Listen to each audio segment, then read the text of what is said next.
डलहौजी विधानसभा क्षेत्र की विधायक एवं अखिल भारतीय कांग्रेस कमेटी की पूर्व सचिव आशा कुमारी ने मुख्यमंत्री जयराम ठाकुर को पत्र लिखकर कहा कि 18 से 44 वर्ष की आयु वर्ग के सभी लोगों को लगने वाली कोरोना वैक्सीन जो कि 1 मई से सरकार द्वारा शुरू करने की घोषणा की गई थी, वो अभी तक शुरू नहीं हो पाई है। उन्होंने कहा कि प्रदेश व केंद्र में भाजपा की सरकार है और वहीं भाजपा के राष्ट्रीय अध्यक्ष भी हिमाचल प्रदेश से हैं। उसके बावजूद प्रदेश में वैक्सीन की कमी होना शर्मनाक है। लिहाजा उन्होंने सरकार से लोगों के लिए शीघ्र अतिशीघ्र कोरोना वैक्सीन उपलब्ध करवाने की मांग की। उन्होंने कहा कि प्रदेश में कोरोना के बढ़ते मामले और कोरोना संक्रमण से होने वाली मृत्यु दर अत्यधिक चिंता का विषय है। इस प्रकार ऑक्सीजन सिलेंडर व अस्पतालों में बिस्तर की कमी भी हो रही है और कोरोना की इस जंग में रेमडेसिविर और फेविफ्लू जैसी आवश्यक दवाइयों के साथ साथ प्रदेश में बनाए गए डेडिकेटेड कोविड केंद्रों में विशेषज्ञ चिकित्सकों जैसे कि एनेस्थीसिया और मेडिसिन विशेषज्ञों सहित एम्बुलेंस की कमी को भी शीघ्र पूरा किया जाए। कांग्रेस की वरिष्ठ नेता ने कहा कि ये कोरोना काल बहुत लंबा चला है। वहीं गत 1 वर्ष से लंबे कोरोना काल के कारण उत्पन्न आर्थिक तंगी से जूझ रहे छोटे बड़े दुकानदार, पर्यटन व्यवसायी, टैक्सी ऑपरेटर व ट्रांसपोर्टर माध्यम वर्ग के लोगों आदि के लिए भी शीघ्र उचित आर्थिक पैकेज दिया जाए। साथ ही हालात सामान्य होने तक बिजली व पानी के बिलों सहित अन्य टैक्स माफ करके लोगों को राहत दी जाए। उन्होंने मुख्यमंत्री द्वारा बिजली बिलों के डिमांड चार्ज वेव ऑफ करने की घोषणा की अधिसूचना भी की शीघ्र जारी करने की उन्होंने मांग की। उन्होंने पत्र में लिखे गए सभी मुद्दों पर मुख्यमंत्री द्वारा शीघ्र उचित कदम उठाने की उम्मीद जताते हुए कहा कि प्रदेश के लोगों के हित में सरकार द्वारा उठाए गए सभी कदमों में कांग्रेस पार्टी सरकार को पूरा सहयोग देगी, जबकि जन विरोधी नीतियों के खिलाफ खुलकर आवाज उठाएगी। ये कोरोना काल बड़ा लंबा चला है। पिछले साल से इसका असर जो है हमारे आर्थिक स्थिति पे भी बहुत ज़्यादा पड़ा है। चाहे हम छोटे दुकानदार देखें, छोटे व्यापारी देखें, हम पर्यटन का जो हमारा सेक्टर है उसको देखें, हमारा जो परिवहन का सेक्टर है उसको देखें, वो चाहे टैक्सी चालक हों, चाहे निजी बस चालक हों, कोई भी सेक्टर आप ले लीजिए, बुरी तरह से प्रभावित है। बुरी तरह से प्रभावित भी है और लोगों के पास अब रोटी खाने को लारे पड़ने वाले हैं। इसके अलावा गांव में जो लोग नरेगा में काम कर रहे थे या अन्य कोई काम जो उनको दिया जा रहा था, आजकल नरेगा के शेल्फ भी जो हैं वो होकर के नहीं आए हैं।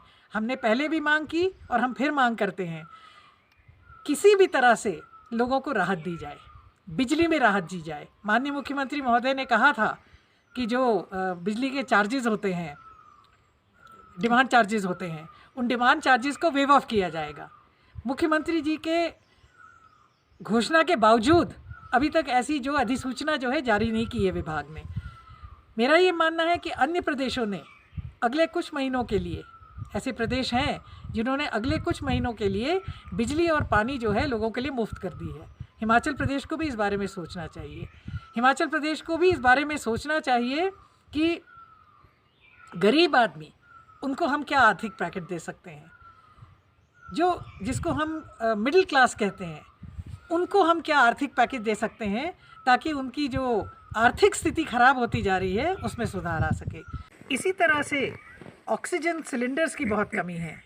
हम जो है बिस्तर बढ़ाने की बात कर रहे हैं, वो चाहे आपने पालमपुर में किया हो, चाहे यहाँ डलहौजी में हमारे बचत भवन में कुछ बिस्तर एडिशनल जो हैं वो तैयार किए जा रहे हैं, मगर बिस्तर तो तैयार हो जाएंगे, उनके ऑक्सीजन सिलेंडर्स कहाँ से आएंगे? ऑक्सीजन सिलेंडर्स की भारी शॉर्टेज है। ऑक्सीजन सिलेंडर्स या तो इंडस्ट्रियल यूनिट्स के पास मौजूद हो सकते हैं, HRTC के पास भी मौजूद हो सकते हैं, वरना कम से कम जो भारत सरकार ने ये एक हमें आश्वासन दिया था सभी प्रदेशों को कि एक्स्ट्रा सिलेंडर जो है वो प्रोवाइड किए जाएंगे, और हिमाचल प्रदेश ने भी लगभग 5000 सिलेंडर की मांग रखी थी, पर हमारी जानकारी के मुताबिक एक भी सिलेंडर नहीं आया है। जबकि अब तो सिलेंडर्स की एड जो है अमेरिका से, इंग्लैंड से, उज़्बेकिस्तान से, रशिया से, हर जगह से आ रही है। इसके बावजूद भी हिमाचल प्रदेश में इसकी कमी है। हमें उम्मीद है कि आप ऑक्सीजन के अलावा जो दवाइयाँ हैं, एसेंशियल दवाइयाँ हैं जो कि काम में आती हैं इस लड़ाई को लड़ने के लिए, रेमडेसिविर है, फेविफ्लू है, इस तरह की और दवाइयाँ हैं, ये कम से कम हर मुख्यालय पे, जिला मुख्यालय पे उपलब्ध होनी चाहिए। हमारी जानकारी के मुताबिक जो है भी स्टॉक वो शिमला के जो स्टोर है उसमें रखा हुआ है। अगर कोई व्यक्ति चंबा में बीमार पड़ता है तो शिमला से जाकर के लाने का समय नहीं रहेगा। इसी तरह से एम्बुलेंसेस का है, समय पे एम्बुलेंसेस नहीं पहुंच रही हैं। एम्बुलेंसेस के बारे में आपको कुछ सोचना पड़ेगा। डेडिकेटेड जो कोविड के लिए एम्बुलेंसेस हैं चंबा ज़िले में 6 या 7 हैं।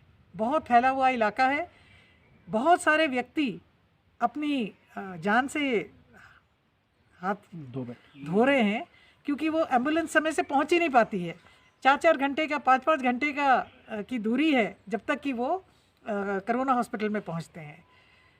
हमारा आपसे एक और निवेदन है कि वेंटिलेटर्स जो बहुत सीरियस पेशेंट्स हैं उनको हमें भेजना पड़ रहा है पंजाब में, क्योंकि टांडा वाले ले नहीं रहे हैं। टांडा के बेड सब फुल हैं। उल्टा कांगड़ा से केसेस जो हैं वो डलहौजी को रेफ़र हो रहे हैं और हॉस्पिटल्स को रेफ़र हो रहे हैं, ऊना को रेफ़र हो रहे हैं।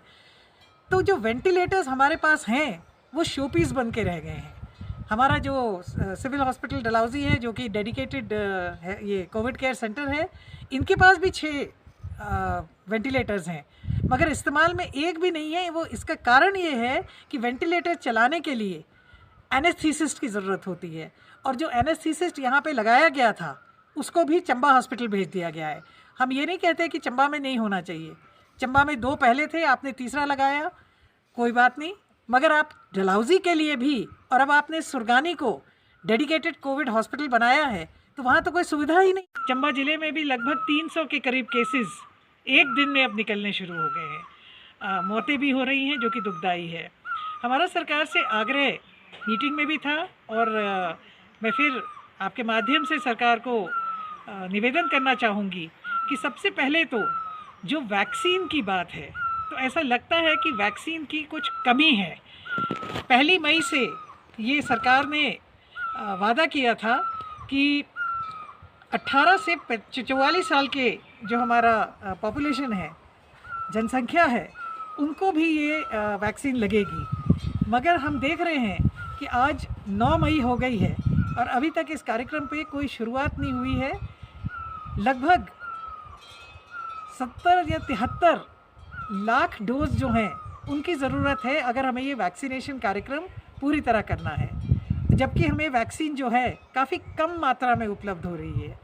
मेरा सरकार से आग्रह रहेगा कि आपकी डबल इंजन ट्रिपल इंजन की सरकार है, हिमाचल में भी बीजेपी की सरकार है, दिल्ली में भी बीजेपी की सरकार है और ऊपर से आदरणीय नड्डा जी बीजेपी के राष्ट्रीय अध्यक्ष हैं।